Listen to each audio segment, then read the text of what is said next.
A very good morning to all my dear students.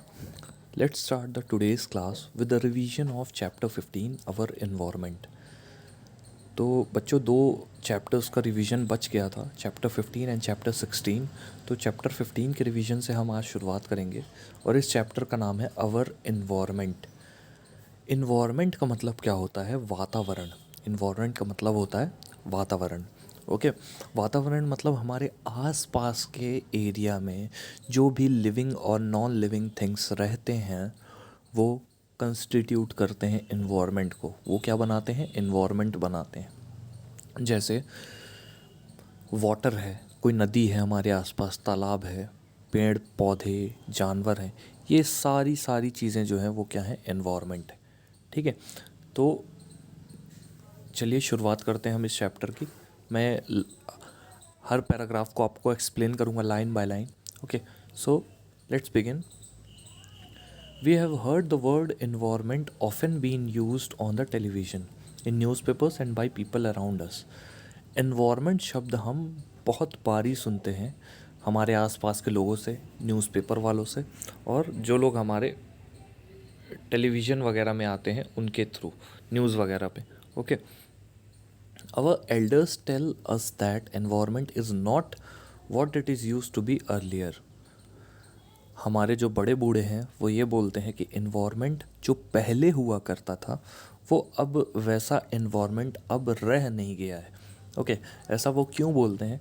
क्योंकि industrialisation के बढ़ने के साथ साथ कंक्रीट के जंगल बढ़ने लगे हैं। कंक्रीट के जंगल मतलब जो शहर हैं वो बढ़ने लगे हैं और जो हमारे नेचुरल फॉरेस्ट थे वो बर्बाद होने लगे हैं।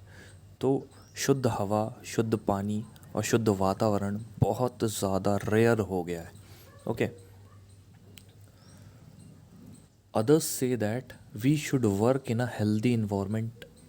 दूसरे ये बोलते हैं कि हमें एक हेल्दी इन्वायरमेंट में काम करना चाहिए। And global summits involving the developed and developing countries are regularly held to discuss the environmental issues.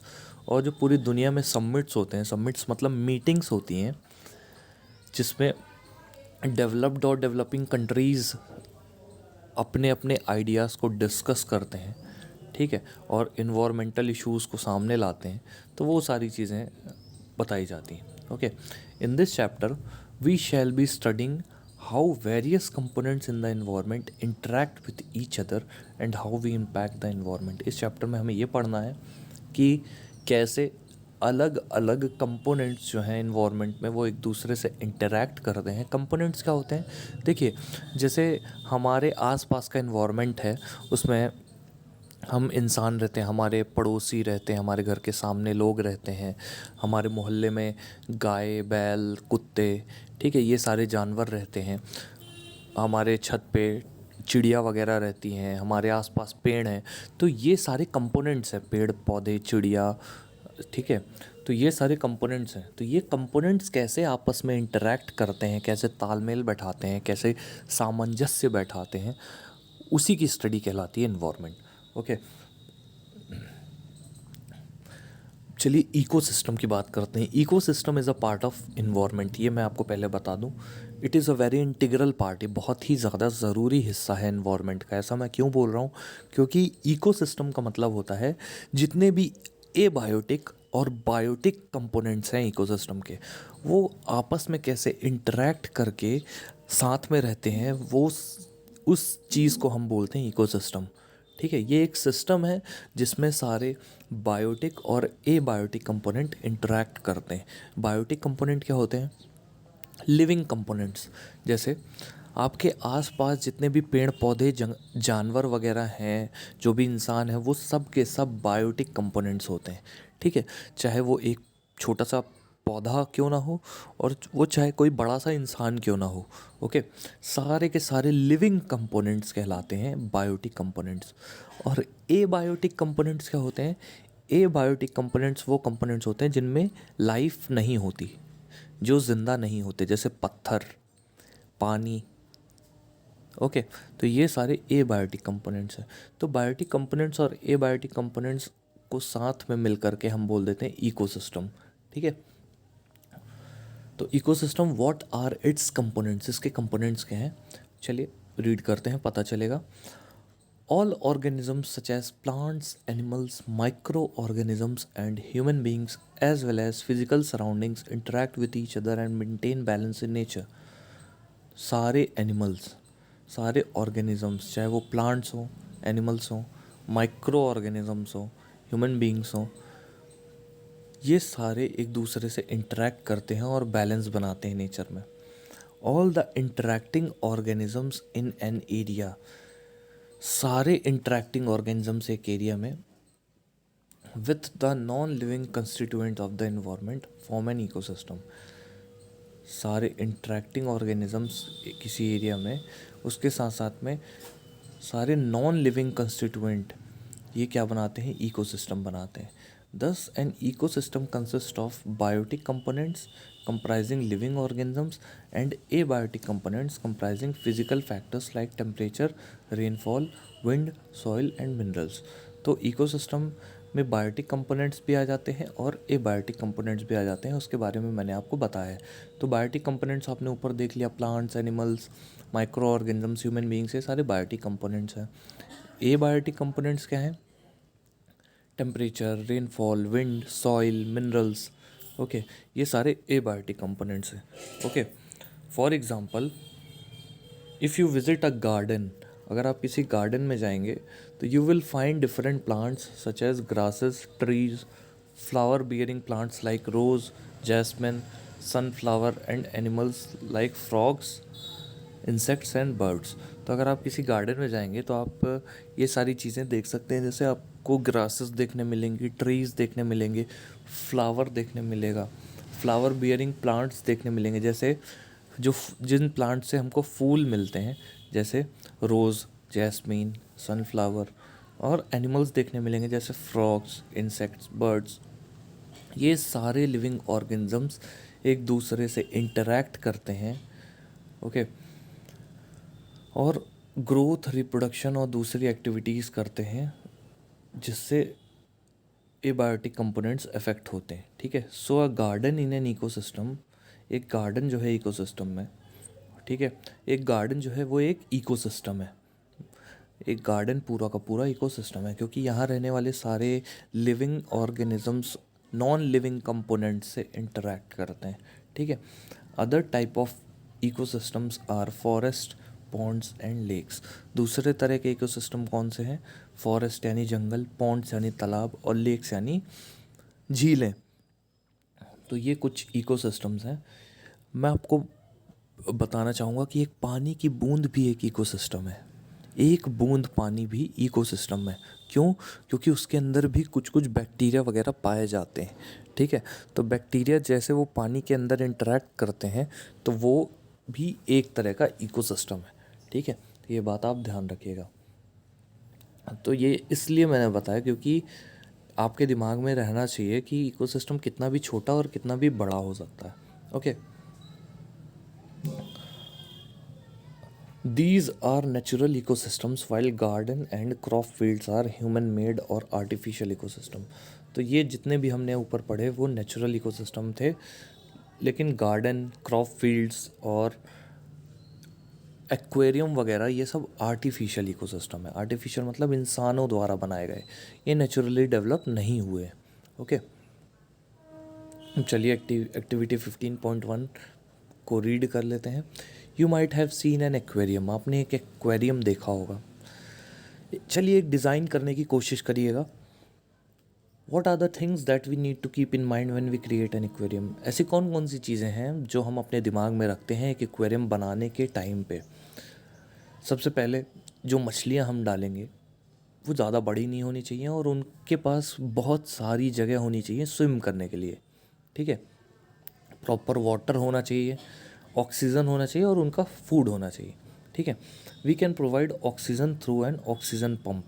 एक एयरेटर आता है जिससे एयर जो है, एयरेटर आता है, एयरेटर से एयर जो है वो हम अंदर पंप कर सकते हैं, जिसकी मदद से मछलियाँ जो हैं उनको ऑक्सीजन मिलता रहेगा।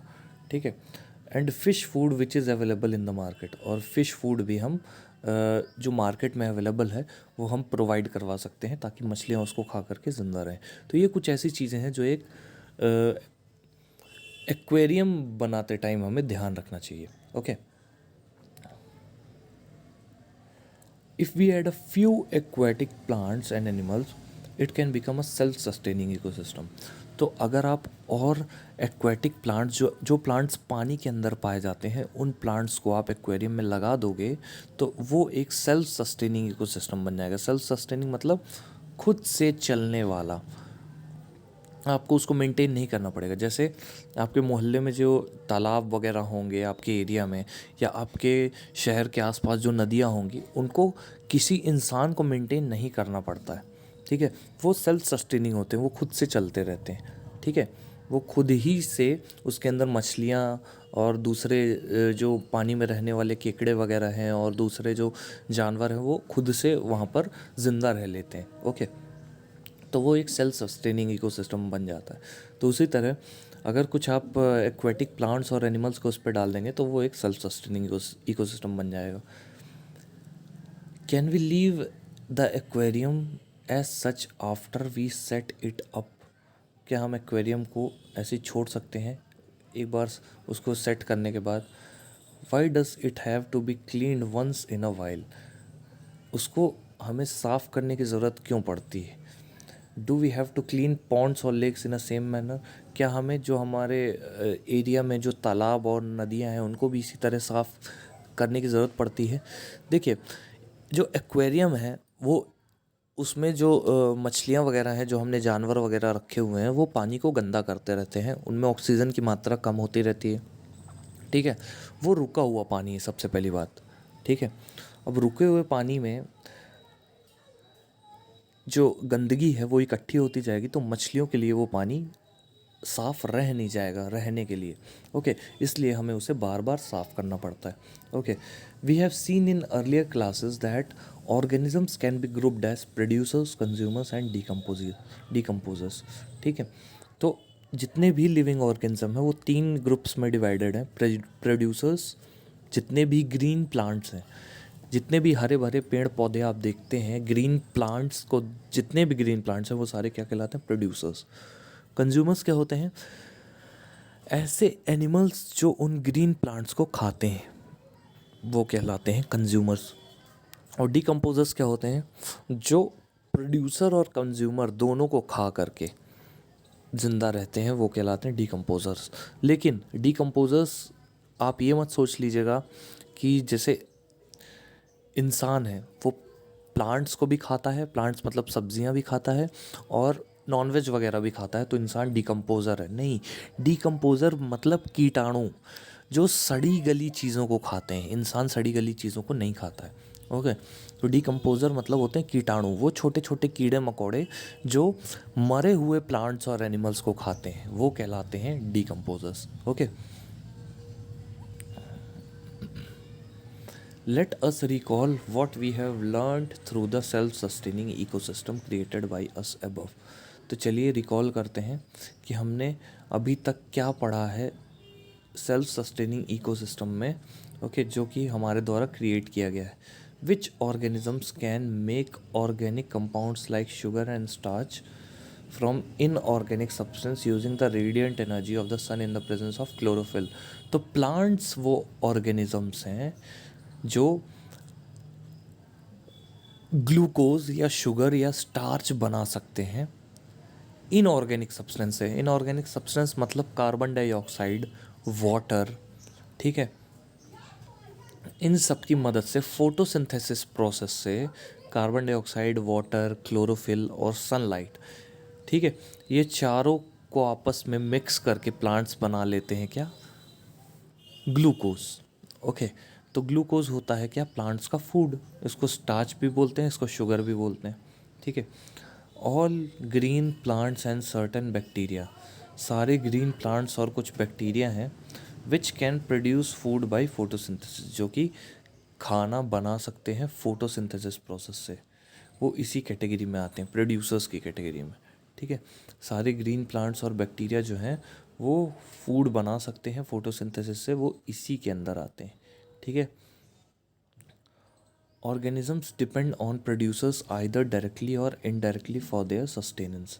ऑर्गेनिजम्स प्रोड्यूसर्स पर डिपेंड करते हैं डायरेक्टली या इनडायरेक्टली अपने सस्टेनेंस के लिए, ठीक है, ज़िंदा रहने के लिए। मतलब प्लांट्स पर डिपेंड करते हैं लिविंग ऑर्गेनिजम्स खाने के लिए या ज़िंदा रहने के लिए। अब ऑर्गेनिजम्स कैसे प्रोड्यूसर्स पर डिपेंड करते हैं? देखिए, सिंपल सी बात है, आप जितने भी एनिमल्स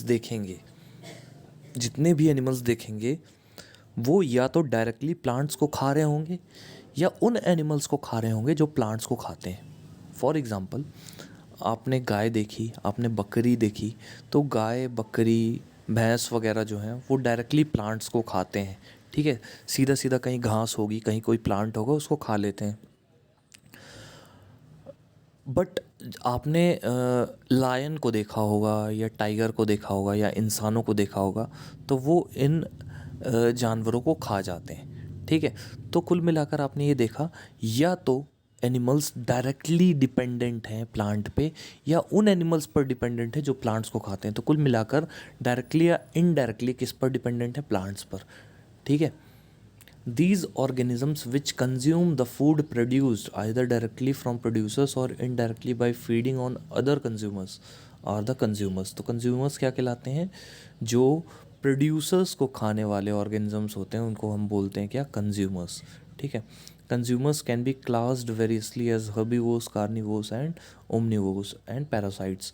तो consumers कितने ग्रुप में डिवाइडेड हैं? हर्बीवोर्स यानी घास खाने वाले, कार्निवोर्स यानी मांस खाने वाले, ओमनीवोर्स मतलब घास और मांस दोनों खाने वाले, और पैरासाइट्स मतलब जो किसी दूसरे अपने होस्ट को मार नहीं सकते लेकिन उससे वो फूड अपना लेते हैं। जैसे जूं होती है जो सर पे, जैसे लीच होती है, जोंक, जैसे मच्छर होते हैं, तो ये सारे पैरासाइट्स हैं, ठीक है। ये हमें मार तो नहीं सकते लेकिन हमारी बॉडी से अपना फूड ले लेते हैं ये, ठीक है। Can you give us examples of each of these categories of consumers? तो कंज्यूमर्स की जो कैटेगरी है, जैसे हर्बीवोर्स में सारे गाय, भैंस, बकरी, ओके, जो भी प्लांट्स को खाने वाले जितने भी कंज्यूमर हैं वो सारे हर्बीवोर्स कहलाते हैं। कार्निवोर्स क्या कहलाते हैं? जितने भी मांस खाने वाले या मीट को खाने वाले, जैसे lion, tiger, wolf, okay, bear, तो ये सारे क्या हैं? कार्निवोर्स। ओमनिवोर्स क्या है? जो प्लांट्स और एनिमल्स दोनों को खाते हैं, जैसे इंसान प्लांट्स और एनिमल्स दोनों को खाता है। मंकी भी प्लांट्स और एनिमल्स दोनों को खाता है, ठीक है।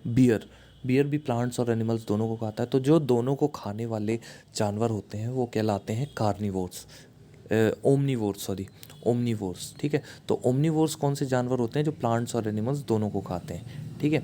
पैरासाइट्स क्या होते हैं? पैरासाइट्स छोटे छोटे कीड़े मकोड़े होते हैं जो एनिमल्स या प्लांट्स पर डिपेंड करते हैं, ठीक है।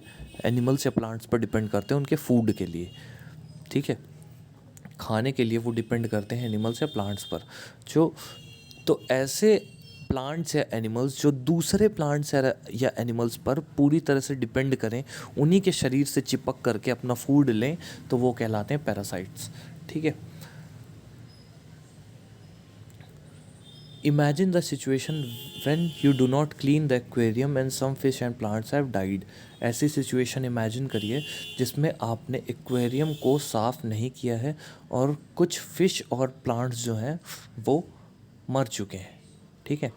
Have you ever thought what happens when an organism dies? तो यहाँ पर ये बोला जा रहा है कि क्या आपने कभी सोचा है कि जब कोई ऑर्गेनिज्म मरता है, ठीक है, तो क्या होता है? तो छोटे छोटे कीड़े मकोड़े, छोटे छोटे माइक्रो ऑर्गेनिजम्स क्या होते हैं? कीटाणु, जो माइक्रोस्कोप से ही देखे जा सकते हैं। ऐसे ऑर्गेनिजम्स जो सिर्फ और सिर्फ माइक्रोस्कोप से देखे जा सकते हैं वो कहलाते हैं माइक्रो ऑर्गेनिजम्स। तो माइक्रो ऑर्गेनिजम्स इन मरे हुए प्लांट्स और एनिमल्स को खा जाते हैं, ठीक है। धीरे धीरे करके वो इनको खा जाते हैं, ठीक है। The microorganisms comprising bacteria and fungi break down the dead remains and waste products of organisms. तो जो माइक्रो ऑर्गेनिजम्स हैं जिसमें बैक्टीरिया और फंगाई आ जाते हैं, ये dead remains of and waste products of organisms को ये खा जाते हैं. ठीक है. तो ये माइक्रो ऑर्गेनिजम्स उन सारी चीज़ों को खा जाते हैं जो सड़ गल रही हैं, चाहे वो मरे हुए प्लांट्स हो, एनिमल्स हो, सबको खा जाते हैं ये. ठीक है. तो ये ऐसे कीटाणु होते हैं. These micro organisms are the decomposers. यही माइक्रो ऑर्गेनिजम्स क्या कहलाते हैं? डीकम्पोजर्स कहलाते हैं. ठीक है. As they break down the complex organic substances into simple inorganic substances that go into the soil that are used up once more by the plants. तो ये माइक्रो ऑर्गेनिजम्स क्या करते हैं? जैसे लकड़ी है, लकड़ी पेड़ है, पेड़ सड़ गया, मर गया. ठीक है. पेड़ गिर गया. अब उसकी जो लकड़ी है वो धीरे धीरे सड़ेगी. कौन सड़ाएगा? यही माइक्रो ऑर्गेनिज्म सड़ाएंगे. तो ये फंगस वगैरह हो गए, ठीक है, बैक्टीरिया कुछ होते हैं, तो वो उस लकड़ी को सड़ा करके, वो लकड़ी ऑर्गेनिक थी तो उससे इनऑर्गेनिक सब्सटेंसेस को निकाल करके मिट्टी में पहुंचा देते हैं. ठीक है. उस लकड़ी को सड़ा करके मिट्टी में इनऑर्गेनिक सब्सटेंस पहुंचा देते हैं और मिट्टी जो है उपजाऊ हो जाती. ठीक है. और जब मिट्टी उपजाऊ हो जाती है तो वापस से प्लांट्स उसके अंदर जो न्यूट्रिएंट्स थे, जो ज़रूरी चीज़ें थी, उनको ले सकते हैं. ठीक है. What will happen to the garbage and dead animals and plants in their absence. तो अगर माइक्रो ऑर्गेनिज्म नहीं होते तो जो कूड़ा कचड़ा गार्बेज वगैरह है उसका क्या होता. ठीक है. Will the natural replenishment of the soil take place. क्या कभी जो सॉइल नेचुरली रिप्लेनिश हो जाती है, रिप्लेनिश मतलब उसमें जो न्यूट्रिएंट्स हैं वो वापस से आ जाते हैं, तो क्या उन न्यूट्रिएंट्स का आना पॉसिबल हो पाता अगर ये माइक्रो ऑर्गेनिजम्स नहीं होते? तो नहीं हो पाता, क्योंकि ये माइक्रो ऑर्गेनिजम्स सॉइल को क्या करते हैं? रिप्लेनिश करते हैं. रिप्लेनिश मतलब वापस से न्यूट्रिएंट रिच बनाते हैं, वापस से मिट्टी को न्यूट्रिएंट से भर देते हैं. ठीक है. तो यही काम होता है कि इनका माइक्रो ऑर्गेनिजम्स का. ठीक है. Activity 15.2. While creating an aquarium, did you take care not to put an aquatic animal which would eat others? एक एक्वेरियम बनाते समय क्या आप ये सोच सकते हैं कि किसी एक्वेटिक एनिमल्स को नहीं डालना है उसमें? ठीक है. जो दूसरे को खा जाता है. ठीक है. आप ऐसा तो है नहीं कि आप कोई ऐसी मछली डाल दो जो बाकी मछलियों को खा जाए. आप उन्हीं एनिमल्स को साथ में रखते हैं जो एक दूसरे के साथ रह सकते हैं आराम से. ठीक है. What would have happened otherwise. अगर ऐसा हो गया होता तो एक मछली सभी मछलियों को खा जाती धीरे धीरे करके. ठीक है. Make groups and discuss how each of the above groups of organisms are dependent on each other. Groups बनाकर ये डिस्कस करिए कि कैसे एक ग्रुप ऑफ ऑर्गेनिज्म जो है दूसरे ग्रुप पर डिपेंड करता है. Right the aquatic organisms in order of who Yeats home and form a chain of at least 3 steps.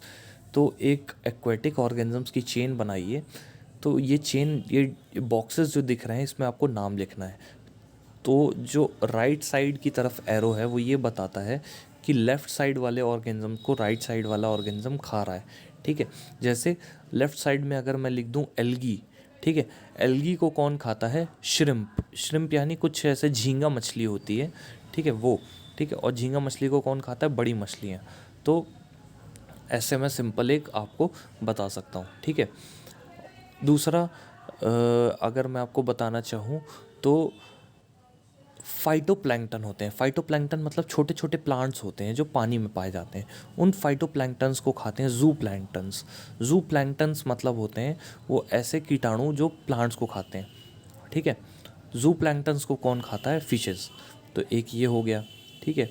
तीसरा मैं आपको एक और बताना चाहूँगा कि सील जो होती है, सील खाती है फ़िश. सबसे पहले आप लिखेंगे फ़िश, स्मॉल फ़िश. ठीक है. स्मॉल फ़िश को खाती है सील को खाती है शार्क. तो ये एक पूरा मैराइन इकोसिस्टम का एक मैंने आपको चेन बता दी. ठीक है. Would you consider any one group of organisms to be of primary importance? ये सभी के सभी बहुत ज़्यादा इम्पोर्टेंट हैं, ये ध्यान रखिएगा आप, ठीक है। अपने अपने लेवल पे सभी बहुत इम्पोर्टेंट। तो अब फूड चेन और फूड वेब की बात करते हैं। फूड चेन क्या होती है? फूड चेन एक ऐसी चेन होती है जिसमें एक लिविंग ऑर्गेनिज्म दूसरे लिविंग ऑर्गेनिजम्स को खाता है। पूरी दुनिया में अलग अलग तरह की फूड चेन चलती है। हमारे जो गार्डन है उसमें भी फूड चेन चल रही होती है। तो फूड चेन में क्या होता है, एक ऑर्गेनिज्म दूसरे ऑर्गेनिज्म को खा करके अपनी एनर्जी लेता है, और जब बहुत सारी फूड चेन आपस में कनेक्ट हो जाती हैं तो वो बना लेती है फूड वेब। ओके, तो यहाँ पर आप देखिए अलग अलग टाइप की फूड चेन दी हुई हैं। तो यहाँ पर आप देख सकते हैं सबसे लेफ्ट साइड में जो ए डायग्राम है उसमें आप देख सकते हैं जो प्लांट्स हैं, प्लांट्स को खाता है डियर, डियर को खाता है टाइगर, ठीक है। तो ये एक फूड चेन हो गई जिसमें 3 ट्रॉपिक लेवल थे। पहला प्लांट्स का ट्रॉपिक लेवल यानी प्रोड्यूसर्स, दूसरा प्राइमरी कंज्यूमर, ठीक है, और तीसरा जो लेवल था वो क्या था, सेकेंडरी कंज्यूमर। तो आप देख सकते हैं प्लांट्स प्रोड्यूसर थे, जो डियर था यानी हिरण वो प्राइमरी कंज्यूमर था, और जो टाइगर था वो क्या था, सेकेंडरी कंज्यूमर। अब दूसरी फूड चेन में आ जाते हैं। दूसरी फूड चेन में हम देख सकते हैं कि सबसे नीचे प्लांट्स हैं, प्लांट्स को खाता है ग्रास हॉपर, ठीक है, जो ग्रास या प्लांट बना हुआ है उसको खाता है ग्रास हॉपर, ठीक है। ग्रास हॉपर को खाता है फ्रॉग, फ्रॉग को खाता है स्नेक, स्नेक को खाता है वल्चर, ठीक है। तो आप देख सकते हैं कि जो ग्रास है, ग्रास प्रोड्यूसर है, उसको प्राइमरी कंज्यूमर खा रहा है कौन, ग्रास हॉपर। ग्रास हॉपर को सेकेंडरी कंज्यूमर खा रहा है कौन, फ्रॉग, ठीक है। फ्रॉग को टर्शरी कंज्यूमर खा रहा है स्नेक, स्नेक को क्वांटिनरी कंज्यूमर खा रहा है कौन, वल्चर, ठीक है। तो ये पूरी एक सेकेंड टाइप की फूड चेन हो गई। ओके, अब हम थर्ड टाइप की फूड चेन के बारे में बात करते हैं।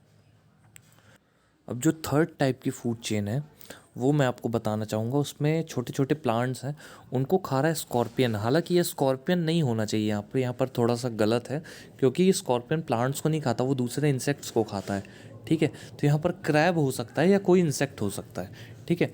तो प्लांट को इंसेक्ट खा रहा है, इंसेक्ट को खा रही है फिश, फिश को खा रहा है हेरन यानी बगुला, ठीक है। तो ये 3 चीज़ें ये जो है, तो प्लांट जो है वो प्रोड्यूसर है, और यहाँ जो इंसेक्ट है चाहे वो कोई भी इंसेक्ट हो जो प्लांट्स को खाता है तो वो हो गया प्राइमरी कंज्यूमर, जो फिश हो गई वो हो गई सेकेंडरी कंज्यूमर, और जो हेरन हो गया वो हो गया टर्शरी कंज्यूमर। ओके, तो ये पूरी फूड चेन थी। और जब ये फूड चेन आपस में इंटरेक्ट करने लगती हैं, क्योंकि आप देख सकते हैं कि ज़रूरी नहीं है घास को सिर्फ ग्रास हॉपर खाए, घास को हिरण भी खा सकता है, गाय भी खा सकती है। तो जब ये फूड चेन आपस में मिक्स हो जाती हैं तो वो बन जाता है फूड वेब, ठीक है, एक जाल बन जाता है, ठीक है। तो फूड वेब के बारे में मैं आपको कुछ चीज़ें बताऊंगा। यहाँ पर फूड वेब का डायग्राम आपको मैं दिखाने की कोशिश करता हूँ। ये फूड वेब का डायग्राम है। इस पे आप देख सकते हैं कि जो प्लांट्स नीचे दिए हुए हैं वो सारे के सारे प्लांट्स प्रोड्यूसर्स कहलाते हैं, और इन प्रोड्यूसर्स को कितने सारे एनिमल्स खा रहे हैं। जैसे आप देख सकते हैं घास को चूहा भी खा रहा है, घास को कीड़े मकोड़े भी खा रहे हैं, ठीक है। घास को दूसरे ऑर्गेनिज्म भी खा रहे हैं, ठीक है। प्लांट्स को चूहा भी खा रहा है, रैबिट भी खा रहा है, बकरी भी खा रही है, ठीक है। तो यही मैं आपको बोलना चाह रहा हूँ कि जब बहुत सारी फूड चेन आपस में मिक्स हो जाती हैं तो वो बना लेती हैं फूड वेब, ठीक है।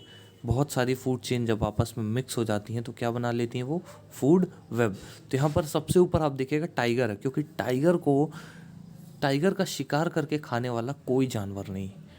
टाइगर अपने आप मर जाए, उसको कोई दूसरा जानवर खा ले वो बात अलग है, बट टाइगर को मार करके कोई जानवर नहीं खा सकता है, ठीक है। तो इसीलिए टाइगर जो है वो टॉप पे है, ठीक है। वो क्या है, टॉप कंज्यूमर कहलाता है। ऐसे मैन, इंसान, इंसान को मार कर खाने वाला कोई दूसरा जानवर नहीं है, ठीक है। क्योंकि इंसान के पास अपने खुद के प्रोटेक्शन के मैकेनिज़्म होते हैं, ठीक है। तो जो इंसान भी है वो भी टॉप कंज्यूमर कहलाता है, ठीक है। तो टॉप कंज्यूमर ऐसा कंज्यूमर होता है जिसके नेचुरल शिकारी ना मौजूद हो। जैसे ईगल है, आउल है, ये भी क्या है, टॉप कंज्यूमर है। इनको और कोई पक्षी जो है वो शिकार करके नहीं खाता है। ओके, तो स्टूडेंट्स, आई होप आप लोगों को आज का लेक्चर समझ में आया होगा, और मेरी ये रिक्वेस्ट है आप लोग इस चैप्टर को 2 से 3 बार रीड कर लीजिए। जो भी डाउट्स आए वो मेरे से पूछते रहिए। और जैसा कि वेकेशन ख़त्म हो गई है तो मैं उम्मीद करता हूँ कि आप लोगों ने अच्छे से दिवाली एंजॉय की होगी, न्यू ईयर अच्छे से एंजॉय किया होगा। ओके। और बस जो भी आप करिए पूरे मन लगा कर करिए, पढ़ाई करिए, बहुत ही मन लगा कर करिए, ज़्यादा टाइम बचा नहीं है एक्चुअली। ओके। तो प्लीज़ आप घर पर बुक्स को स्टडी करते रहिए, और जब स्कूल खुल जाएगा तो स्कूल आप आइए और जो भी आपके डाउट्स हैं वो पूछिए। ठीक है, बहुत ही अच्छे से हम आपका हर एक चैप्टर वापस से कवर कराने की कोशिश करेंगे। ओके, ताकि आपका रिज़ल्ट बहुत अच्छा है बोर्ड का। Okay, so that's all for now students, thank you so much.